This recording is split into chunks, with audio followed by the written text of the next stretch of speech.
Bismillahirrahmanirrahim. Assalamualaikum warahmatullahi wabarakatuh. Waalaikumsalam warahmatullahi wabarakatuh. Alhamdulillahirabbil alamin wa bihi nasta'in ala umuri dunya waddin. Wassalatu wassalam ala asyrafil anbiya wal mursalin sayyidina wa nabiyyina wa syafi'ina wa qurrati a'yunina Muhammad sallallahu alaihi wa ala alihi wa sahbihi wa sallama tasliman katsira, amma ba'du. Wa nastaftihu al-jalsah bimithli ma nawahu aslafuna wa rijaluna wa syuyukhuna wa abauna wa ahlus salihun. Allahu yudkhilu niyatina fi niyatihim wa amalana fi amalihim wa akhlaqana fi akhlaqihim wa nastahdiru arwahahum al-tahirata az-zakiyyah fi hadha al-majlis al-mubarak. ونوينا بمثل ما نووا عند افتتاح مجالس الخيرات وإلى حضرة النبي محمد صلى الله عليه وسلم سر الفاتحة. بسم الله الرحمن الرحيم. الحمد لله رب العالمين الرحمن الرحيم مالك يوم الدين.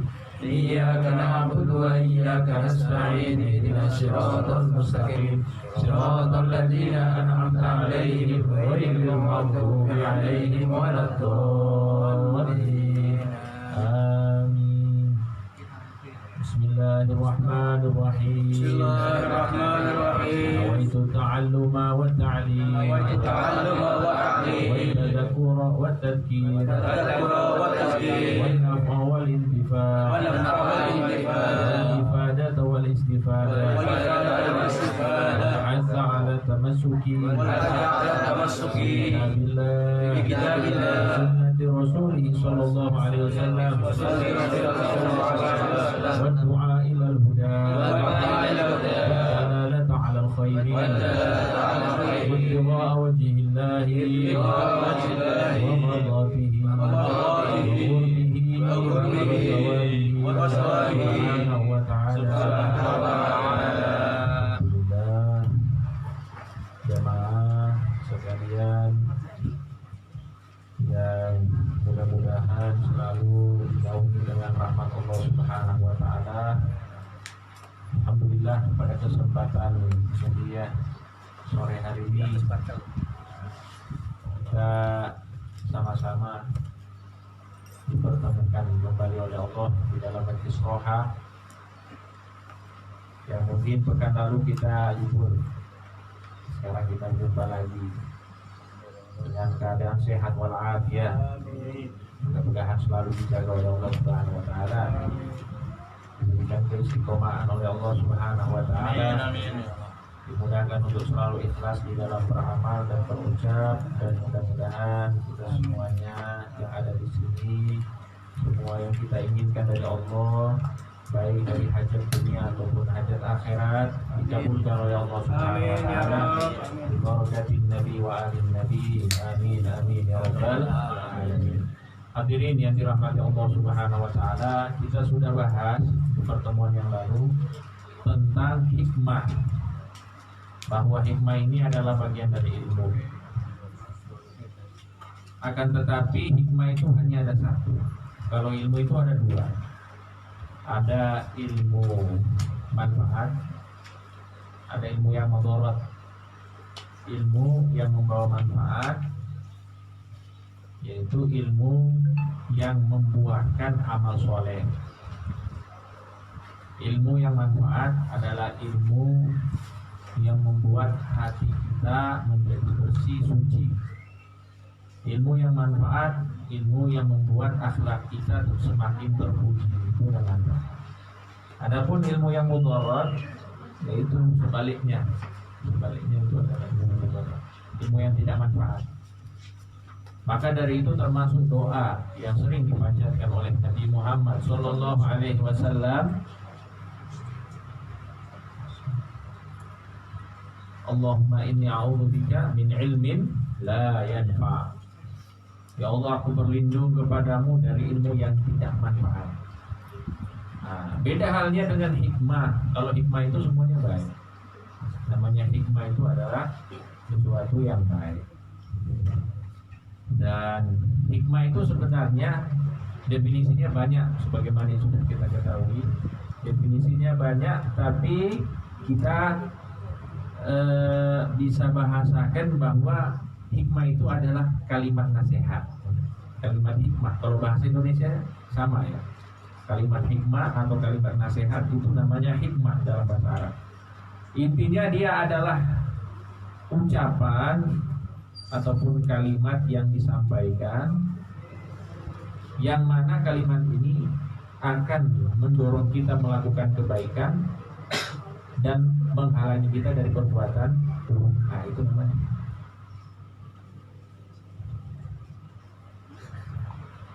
Sebagaimana sabda Nabi Muhammad SAW, inna minasyairi hikmah, sesungguhnya sebahagian dari syair itu terdapat hikmah. Tidak semua syair itu hikmah, tapi sebahagian syair, ya syair ini maksudnya syair-syair Arab. Syair Arab ya, kalau dia kasih qasidah pujian Nabi, berarti itu hikmah yang membuat kita lebih cinta sama Nabi. Syair-syair yang berisikan perjuangan Nabi, syair-syair yang memotivasi, nah itu berarti hikmah. Nah, tapi juga ada syair-syair yang nggak bagus juga ada. Ya, syair namanya ghazal. Jadi di Arab itu ada namanya syair ghazal. Ghazal itu menceritakan tentang wanita. Apa kalau bahasa kita ini? Jadi menggambarkan tentang wanita, tentang kecantikan wanita, tentang keanggunan wanita. Itu ada syair khusus dalam bahasa Arab. Nah, itu tidak termasuk hikmah karena bunuh. Tapi kalau di dalam syair yang baik itu maka ada hikmah. Jadi hikmah itu selalu baik, intinya seperti itu. Dan disebutkan oleh Allah Subhanahu wa taala dalam Al-Qur'an, "Wa ma utitum minal ilmi illa qalila." Dan kalian tidak diberikan ilmu oleh Allah kecuali hanya sedikit. Ya, ibaratnya ilmu yang diberikan oleh Allah itu dikatakan oleh para ulama seperti tangan yang dicelupkan di lautan. Kemudian kita angkat, itu ilmu yang Allah berikan kepada kita semuanya ini. Cuma ukurannya seperti itu dibandingkan lautan ilmu yang dimiliki oleh Allah Subhanahu wa taala. Maka diingatkan oleh Allah, wa fawqa kulli dzi ilmin alim. Di atas orang yang punya ilmu itu ada yang maha mengetahui, maha berilmu, yaitu Allah Subhanahu wa taala. Tapi ketika Allah Subhanahu wa taala bercerita tentang hikmah, maka redaksinya beda. Kalau bicara tentang ilmu, kalian tidak diberikan ilmu oleh Allah kecuali hanya sedikit. Tapi ketika bicara tentang hikmah, Allah Subhanahu wa taala berfirman, "Wa may yu'tal hikmata faqad utiya khairan katsira." Barang siapa yang diberikan kepadanya hikmah, maka dia telah diberikan hal yang banyak, kebaikan yang banyak. Nah, itu bedanya. Maka hikmah itu selalu baik. Nah, dan sudah kita sebutkan beberapa hal yang berkaitan dengan hikmah, termasuk yang sudah kita sebutkan ini sebagai pengingat ini, bahwa hikmah itu akan ada apabila kita memiliki 4 sifat. Yang pertama, menyesali dosa. Menyesali dosa itu artinya taubat. Kullu bani Adam khata'. Setiap anak cucu Adam itu melakukan kesalahan. Bukan cuma melakukan kesalahan, sering melakukan kesalahan. Wa khairul khata'ina tawwabun. Dan sebaik-baik orang yang melakukan kesalahan yaitu yang mau bertobat. Jadi sifat yang pertama itu ialah menyesal atau bertaubat kepada Allah Subhanahu wa taala atas segala dosa. Apakah semua anak manusia, anak cucu Adam itu berdosa? Sebagaimana keterangan dari Nabi, kullu bani Adam khata'. Apakah semuanya? Ya semua ya. Para nabi tidak ada dosa, maksum. Para nabi itu maksum. Maka makna kullu di sini bukan semua, Tapi hadza yadullu 'alal ghalibiyah. Kebanyakan manusia, banyak dari manusia, tapi bukan semua manusia. Maka dengan ini juga kita pahami bahwa kalau ada kata-kata di dalam bahasa Arab menggunakan kata kullu, tidak berarti semuanya itu secara keseluruhan, tapi itu banyak. Bisa bermakna banyak, seperti hadis Nabi Muhammad SAW, kullu bid'atin dhalalah. Setiap itu bukan semuanya, tapi banyak dari bid'ah itu dhalalah, sesat. Kalau setiap bid'ah sesat, ya kita semua bid'ah di sini.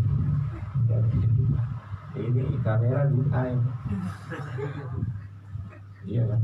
Semuanya gitu. Semua kan tidak dibatasi, tapi banyak dari bid'ah itu adalah sesat. Ini kita bukan membahas bid'ah, kita bahas kullu.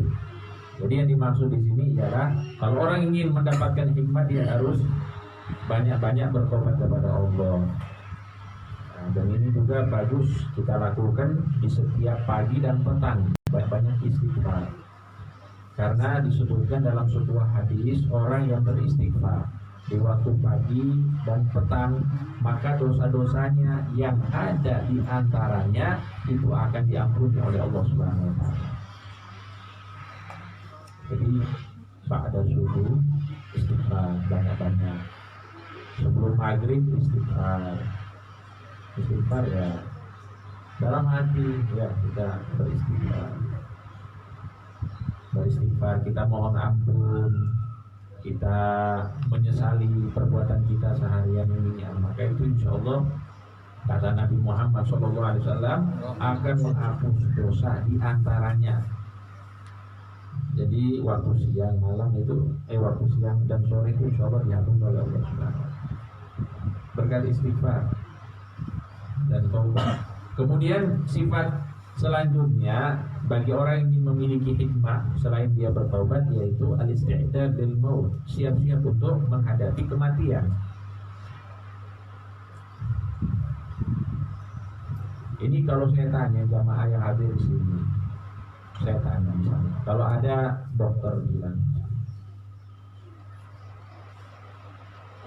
kamu seminggu lagi kayaknya sudah sudah nggak bisa ditolong, waktunya kurang lebih seminggu lagi, kira-kira kita gimana itu? Nyantai atau semangat ibadah? Semangat gak ibadahnya? Semangat kan?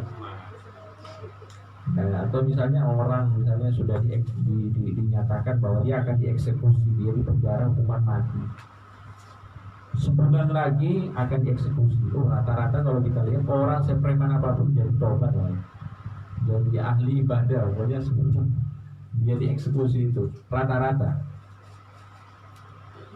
Jadi sebenarnya kita itu kalau lalai di dunia ini, mudah melakukan maksiat, berarti kita itu sebenarnya belum siap untuk meninggal, belum siap mati. Buktinya apa ya? Kita masih nyantai. Ya. Orang kalau sudah siap mati itu ya seperti orang yang sakit tadi, yang sudah divonis bahwa hidupnya tidak lama, atau orang yang akan dieksekusi sudah dinyatakan bahwa beberapa saat kamu akan dieksekusi, pasti akan bersiap-siap untuk itu. Tapi ya buktinya kita masih nyantai, berarti ini belum siap untuk menghadapi kematian. Jadi ciri-ciri orang menghadapi kematian itu ya dia selalu sigap, tidak lalai, selalu menggunakan waktunya untuk sesuatu yang manfaat. Nah, itu ciri yang kedua ya. Ciri yang kedua orang yang hikmah, orang yang akan mendapatkan hikmah itu dia selalu mengingat mati, sehingga dia terdorong untuk melakukan taat dan jauh dari hal-hal yang sia-sia ataupun maksiat. Kemudian khulul batni, nah ini yang susah ini, mengosongkan perut juga ini.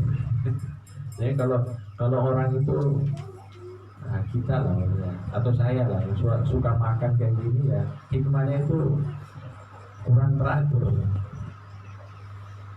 Jadi kita itu dalam keadaan lapar itu ternyata pikiran kita, hati kita itu jernih.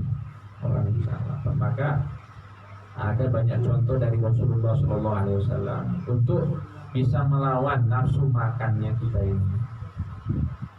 Untuk melawan nafsu makannya kita ini dengan apa? Dengan cara berpuasa ataupun dengan cara mengurangi porsi makan. Misalnya disebutkan oleh Nabi bahwa maksimal orang makan itu ukurannya apa? Sepertiga.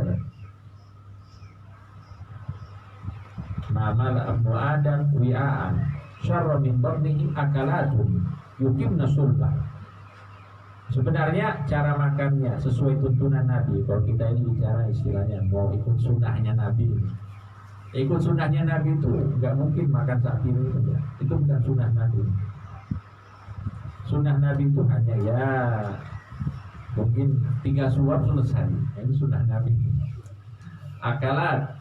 Akalat yuqimna sulba. Yang penting dia itu sudah bisa hidup, sudah bisa jalan, sudah bisa beraktivitas. Itu berarti apa? Itu sudah cukup. Sudah cukup kalau ikut sunnahnya Nabi. Akalat yuqimna sulba wa in kana la mahala. Tapi Nabi ini orangnya sangat memberikan dispensasi sama umatnya. Beliau tahu bahwa umatnya akhir zaman ini banyak makan.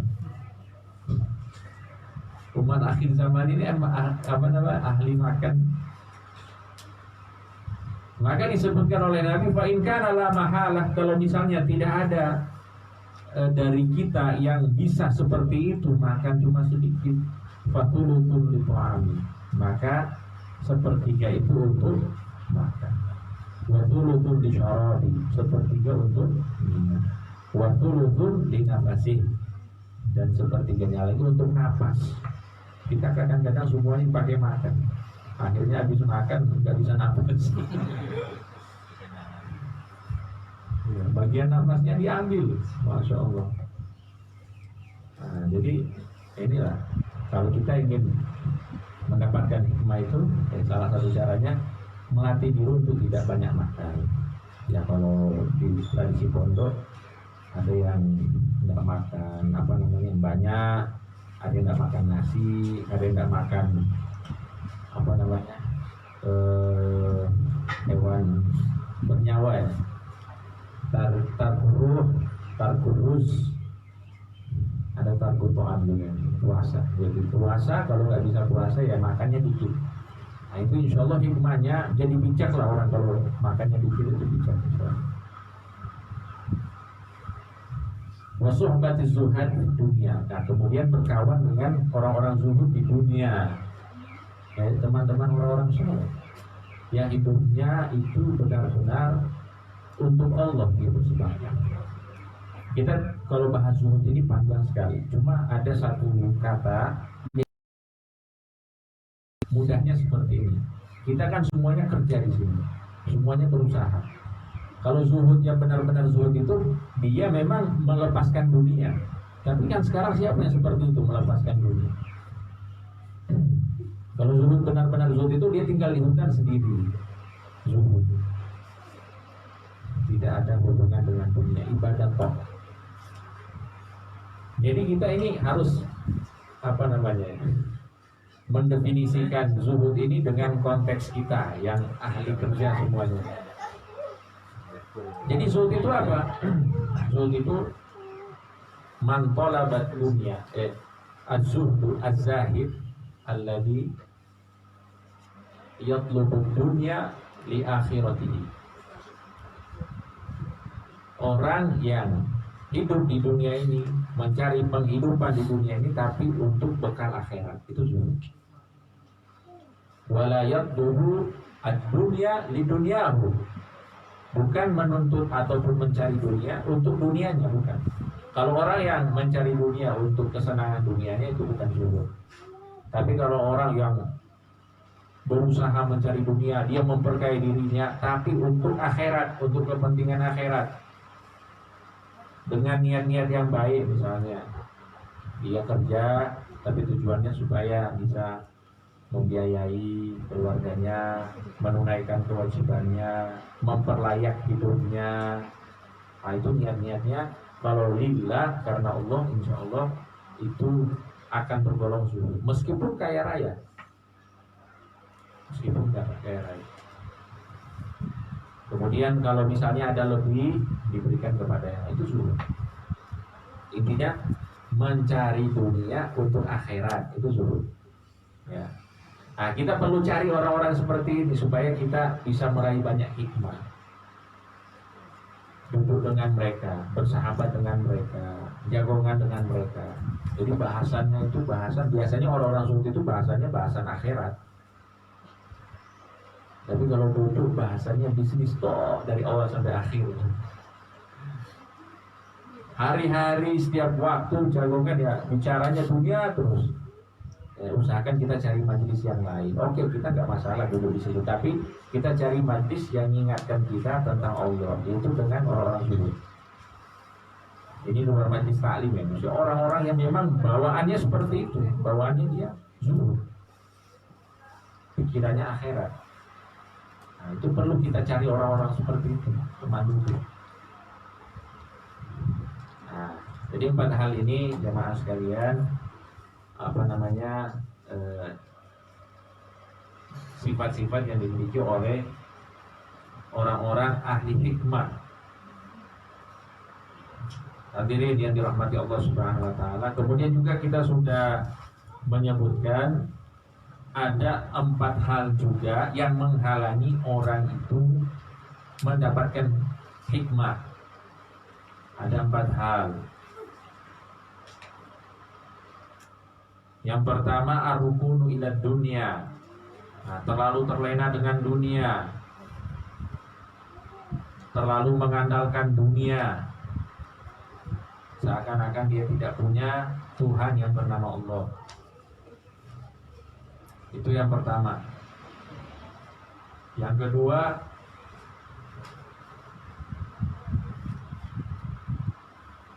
wa hamlu hammi ghadin, galau dengan hari esok. Nah, ini juga menghilangkan hikmah. Paham ya? Galau dengan hari esok. Besok makan apa ya?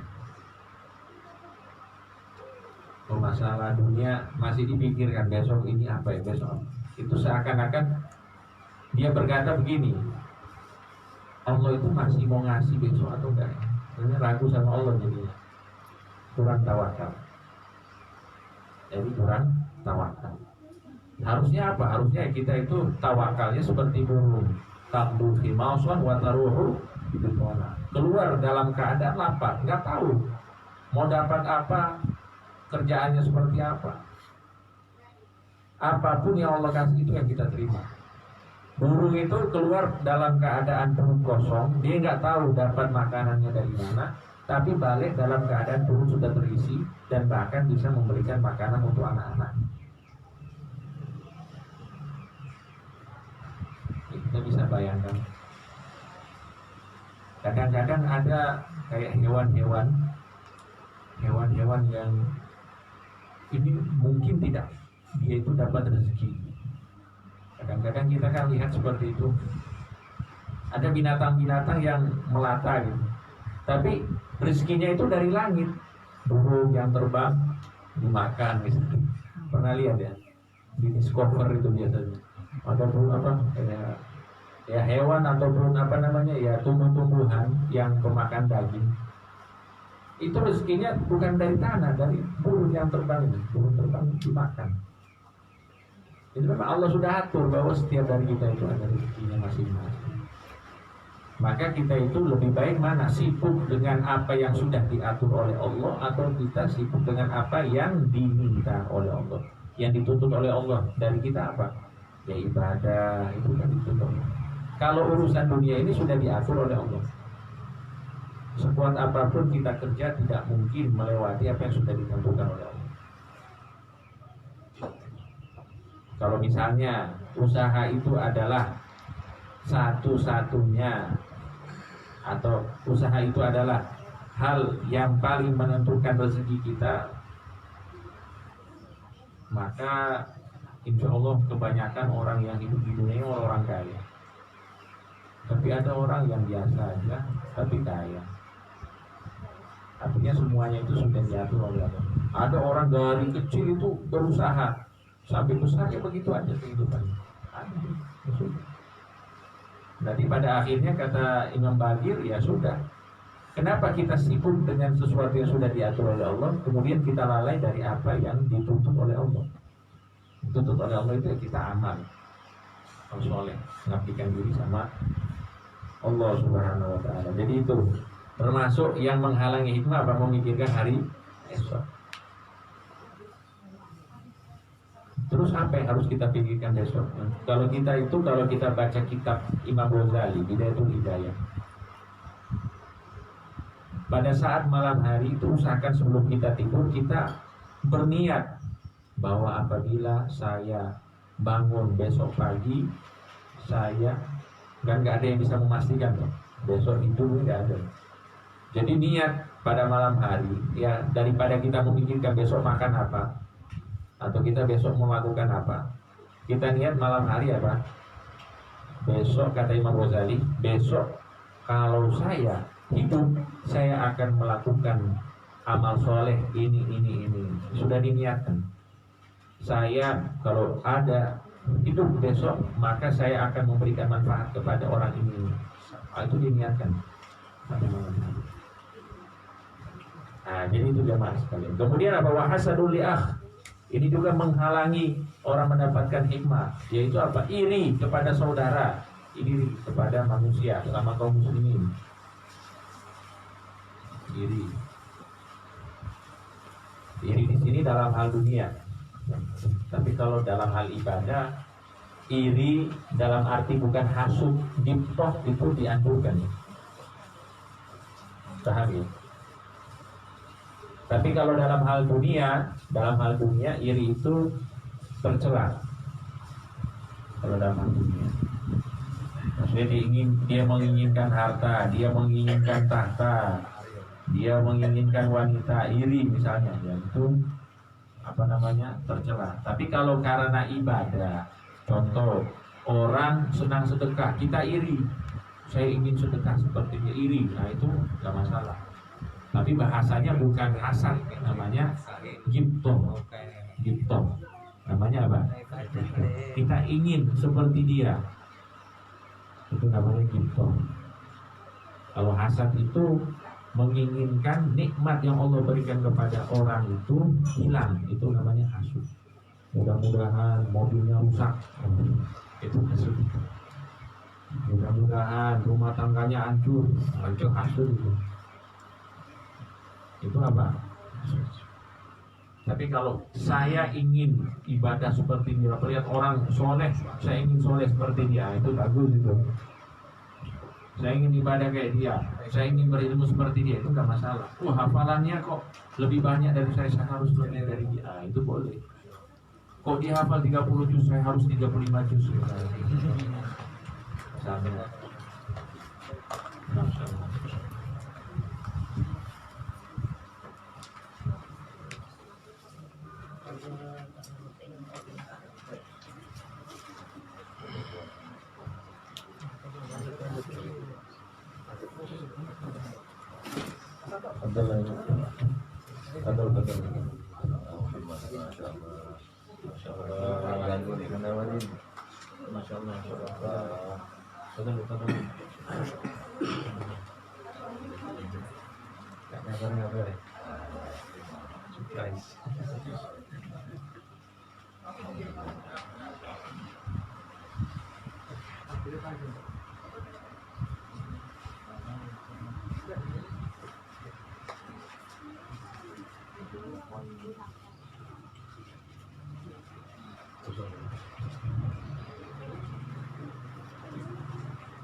Baik,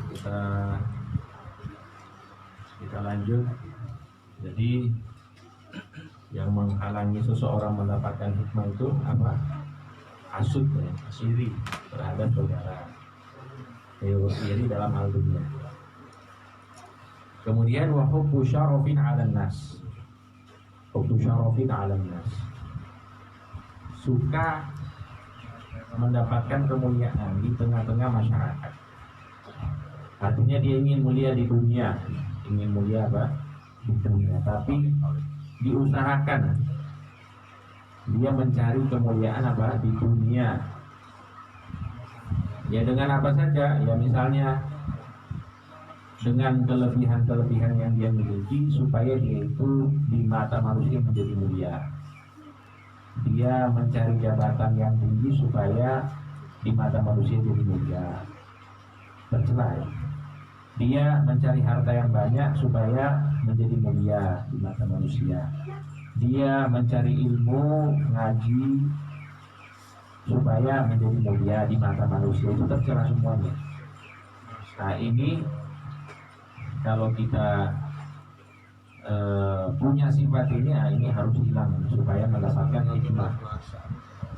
Supaya mendapatkan hikmah kita harus terhindar dari keinginan untuk mendapatkan kemuliaan di tengah-tengah manusia. Jadi harusnya apa? Harusnya apapun yang kita lakukan di dunia ini, yang kita usahakan itu tujuannya akhirat, tujuannya lillahi ta'ala. Usahakan itu lillahi ta'ala. Cari harta sebanyak-banyaknya karena Allah ya, bagus. Cari jabatan ya juga demikian, untuk kepentingan dan maslahat misalnya umat muslim. Mencari ilmu juga demikian. Mencari ilmu itu kita niatkan lillah karena Allah Subhanahu wa taala, maka dengan itu kita akan menjadi orang yang mulia di sisi Allah Subhanahu wa taala. Saya mau tanya di sini jemaah, yang lebih bagus itu kita mulia di dunia atau di akhirat? Akhirat ya. Mulia di mata manusia atau di mata Allah?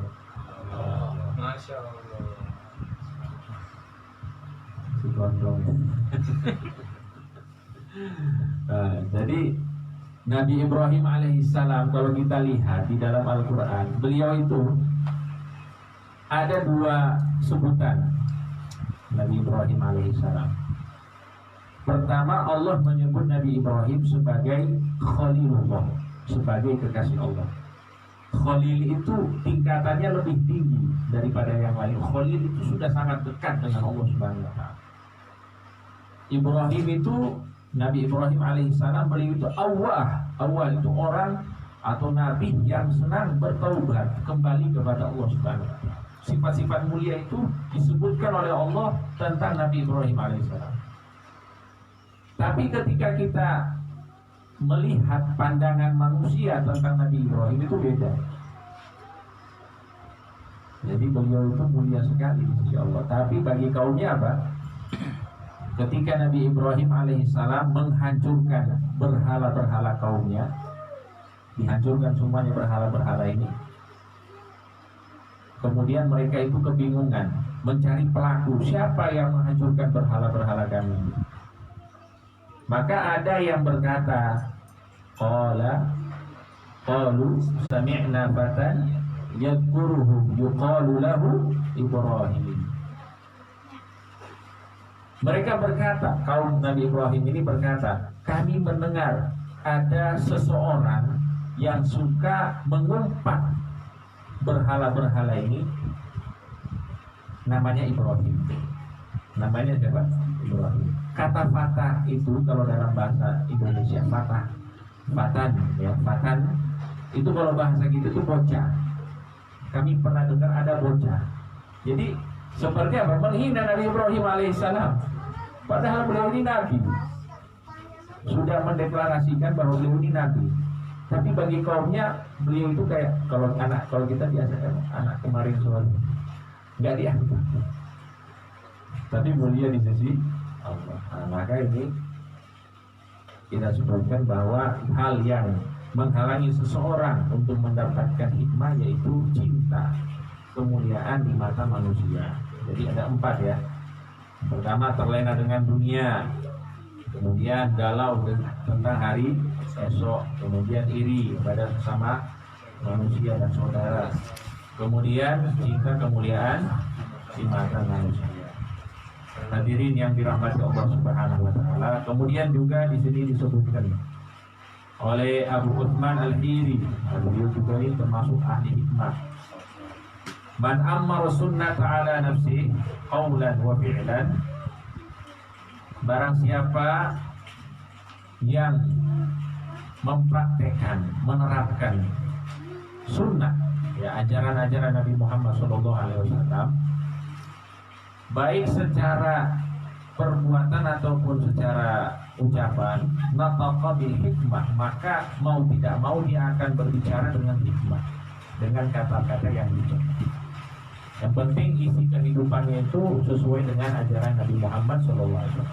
Wa man ammarul hawa ala nafsi, sebaliknya kalau dia itu mengisi kesehariannya dengan hawa nafsunya, yaitu menuruti hawa nafsunya, nataqa bil bid'ah, maka dia akan berbicara dengan bid'ah.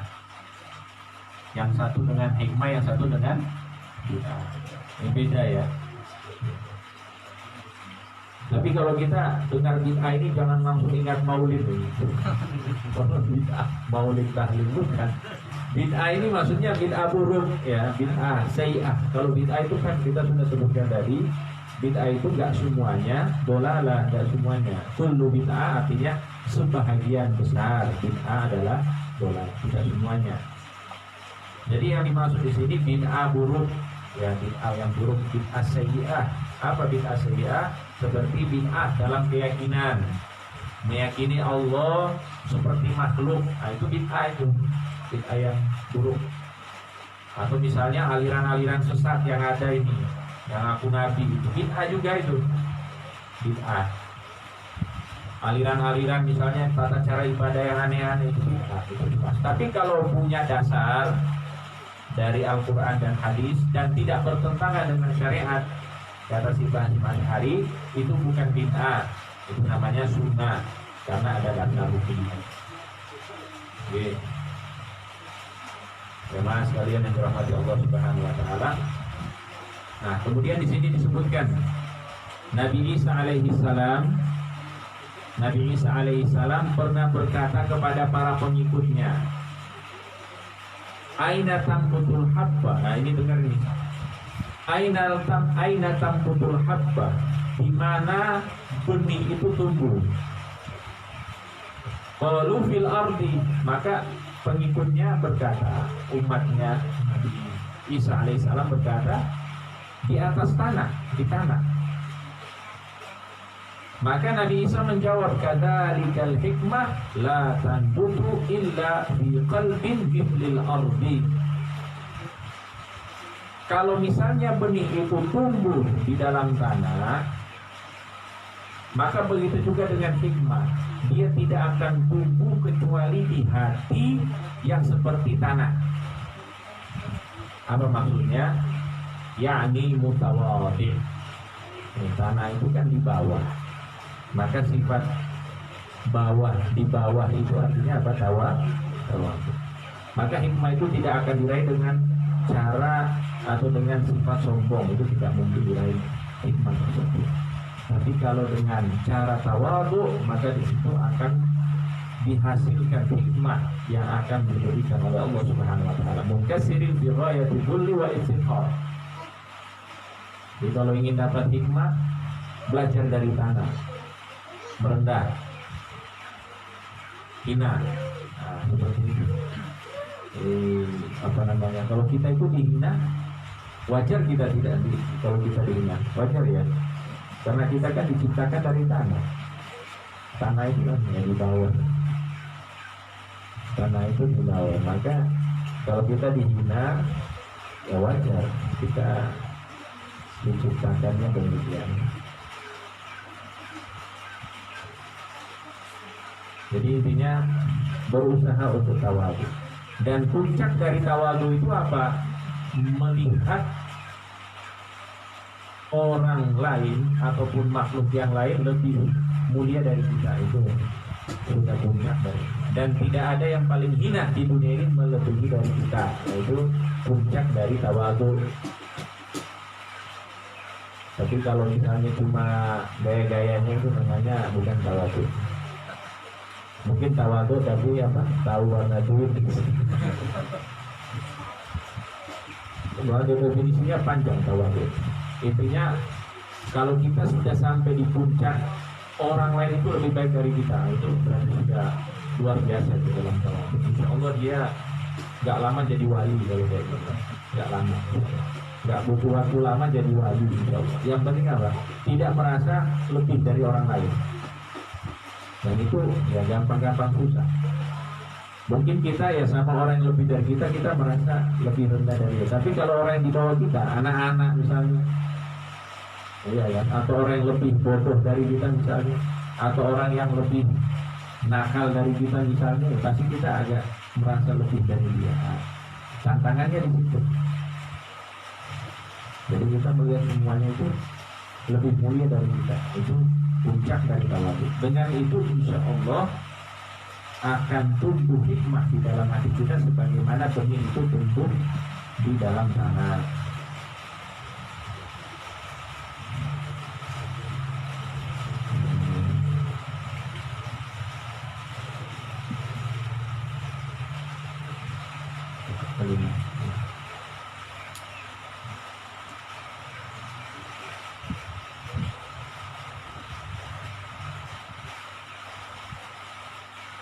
Kita baca cepat aja ini ada hikayat sedikit. Dikatakan ada di sini pertama hadis dari Nabi Muhammad SAW, al-hikmatu tazidu syarifa syarafan wa tarfa'ul 'abdal mamluka hatta tuslisahu majalisan muluk.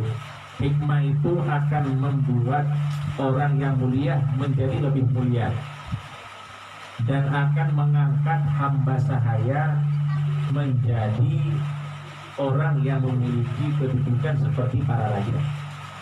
Itu kalau orang ahli hikmah. Orang ahli hikmah itu bukan cuma orang yang ini ya, bukan cuma orang yang jago berkata-kata. Sudah saya sebutkan bahwa hikmah itu semuanya baik. Beda dengan ilmu ada yang manfaat, ada yang mudarat. Tapi kalau hikmah semuanya baik. Ya, orang ahli hikmah itu orang yang mengamalkan ilmu. Kemudian dia memiliki sifat-sifat mulia. Kalau misalnya dia orang mulia, maka dia akan ditambah kemuliaan oleh Allah. Nasabnya mulia, status sosialnya, keluarganya mulia, maka akan lebih mulia lagi berkat hikmah. Kalau dia misalnya orang rendahan, di sini diibaratkan seperti hamba sahaya, maka dia akan diangkat ke kedudukan para raja. Kalau dia adalah ahli hikmah. Ini sabdanya Nabi Muhammad SAW. Kemudian di sini ada beberapa kisah. Intinya ada beberapa ulama di sini sebutkan, ada namanya Al-Imam Salim bin Abil Ja'di. Beliau ini adalah hamba sahaya. Ini contoh kasusnya gitu, dari hadis Nabi tadi. Ada hamba sahaya dimerdekakan oleh tuannya. Kemudian dia itu bertanya kepada tuannya, apa yang saya harus lakukan setelah saya merdeka? Kata tuannya, pergi cari guru ngaji, menuntut ilmu. Maka kata beliau, setelah itu aku pergi untuk menuntut ilmu, dan tidak lama, hanya dalam jangka waktu setahun, Gubernur Madinah sowan pada diriku, ya sowan, artinya sudah jadi ulama hanya dalam jangka waktu apa? Setahun. Ada katanya Gubernur Madinah mau mengunjungi itu dan aku tidak mengizinkannya untuk masuk. Jadi tujuannya sudah lebih tinggi daripada pejabat ya. Jadi pejabat mau datang ditolak, tidak diizinkan. Di dalam waktu kurang dari setahun. Artinya dia sudah mendapatkan hikmah. Hikmah itu akan mengangkat seseorang yang hina menjadi mulia. Kemudian juga Al-Habib Ali bin Hasan Al-Abbas di dalam kitabnya Al-Qurtas menyebutkan ada kisah, ada seorang syekh namanya Yaqub Al-Habashi. Bukan Al-Habshi, bedanya Al-Habashi. Beliau ini orang lain, beliau bukan dari keturunan Al-Habshi sebagaimana yang kita ketahui, tapi beliau adalah seorang alim, seorang wali min awliya sholihin. Suatu ketika beliau itu didatangi oleh seseorang. Seseorang ini punya orang yang punya nasab lah istilahnya. orang yang mulia, keturunan mulia. Tapi datangnya dalam kondisi tidak seindah beliau, Imam Yakub Al-Habashi. Pakaiannya agak compang-camping lain yang datang. Padahal beliau ini nasabnya bagus, keturunan bagus. Yakub Al-Habashi orang biasa, tapi pakaiannya bagus. Nah, maka Imam Yakub ini dimaki-maki oleh Syarif ini.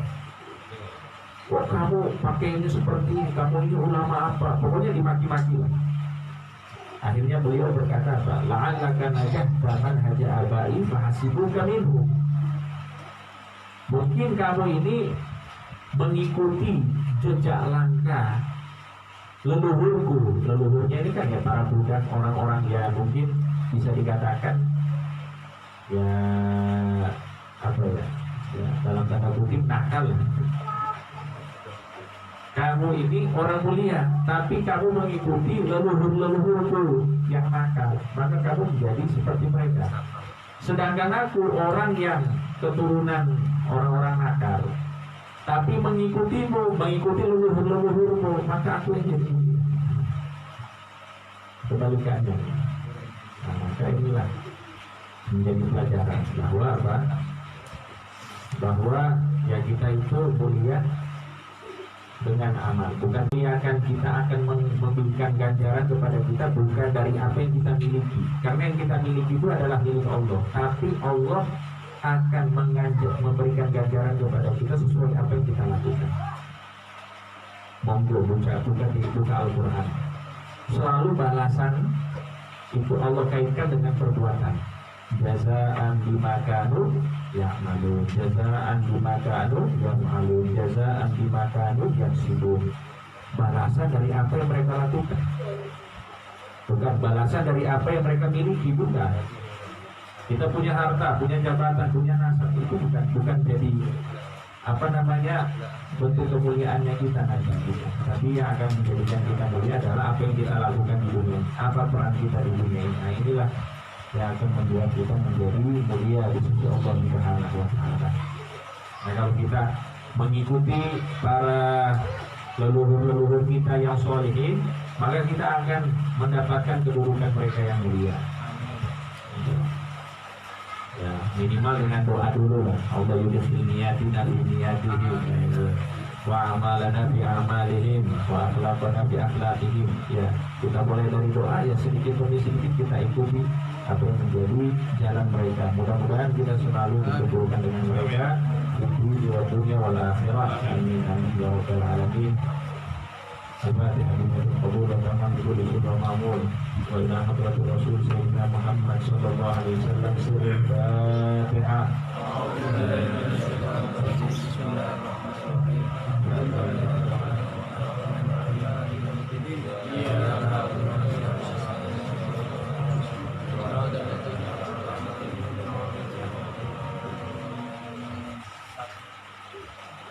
Allahumma shalli wa sallim ala sayyidina Muhammadil miftahil rahmatillah adada ma fi ilmillah wa salatu wa salam ala nabiyyina wa ala alihi wa sahbihi. Allahumma ij'alil ma'ali wa sururi wa fi mardatika jami'a umuri. Allahumma ya alim bi halalihi wa mutalli ala sararihi wa niyatihi ibni jami'a hajati wa ghfir dhunubi wa sayyati wa tajawaz an khati'ati wa zallati wa taqabbal jami'a hasanati wa sahih fi dunya wa ayati wa qubni fi diwani sadati wa sufi sabila najati fi hayati wa mamati. Allahumma inni al-qa'im bi'adha mustaslimun biqada faqadni min awliya wa sufi sabila wa adikni wa asya wa sallallahu ala sayyidina Muhammadin wa ala alihi wa sahbihi walhamdulillahi rabbil alamin. Ilahi bi jahil anbiya wal malaika wal awliya ij'alna bi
صل